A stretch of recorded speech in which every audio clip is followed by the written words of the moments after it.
बावले दे सतगुर का नाम मनुआ कौन कमाई छोड़ बावले दे सतगुर का नाम मनवा मानरी। कौन कमाई छोड़ बावले दे सतगुर का नाम मनवा मानरी।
गुरु बनवा मांगली पुण्य कमाई छोड़ बावरे हे सतगुरु का नाम बनवा मांगली पुण्य कमाई छोड़ बावरे हे सतगुरु का नाम बनवा मांगली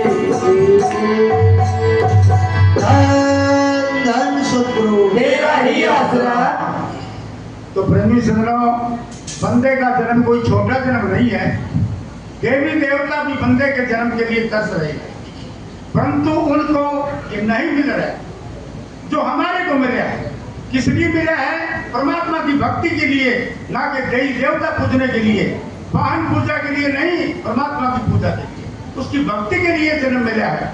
लेकिन हम मानव जन्म भी पाके देवी देवताओं के पीछे लट्टू हो रहे हैं। गुरु सेवा से भक्ति कमाई, फिर ये मानस दे ही पाई। इस देही को सिमरे देव, सो देही कर गुरु की सेवा। ये देही बड़ी ऊंची मिली है। 84 लाख दुनिया भुगतने के उपरांत हम बंदे को शरीर देते हैं परमात्मा की भक्ति के लिए।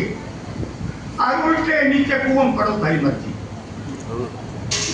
तो संत आपको निकालने के लिए आते हैं, आगे जमाने के लिए। इसलिए देवी देवता पूछ के कोई पार नहीं हो सकता। नाम की कमाई करना सीखो। 3 युगों में नाम नहीं था, इस कलयुग में नाम उतरा है।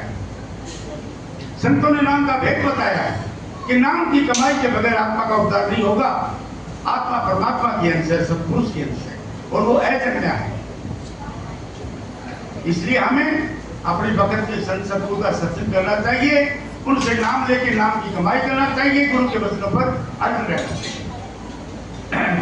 अगम निगम से पार तारते परम संत 600 अगम नाम है 10वें द्वार का, और निगम नाम है महासुन का। सतगुरु 10वें द्वार से महासुन से पार लगा के सचखंड में अगम नामी में पहुंचा देता है। तो अगम निगम में पूछना अति कठिन बात है, कोई पूछ नहीं सकता बिना गुरु की कृपा। तो अगम कहते हैं 10वें द्वार को, महासुन को निगम कहते हैं। धन धन सतगुरु तेरा ही आसरा।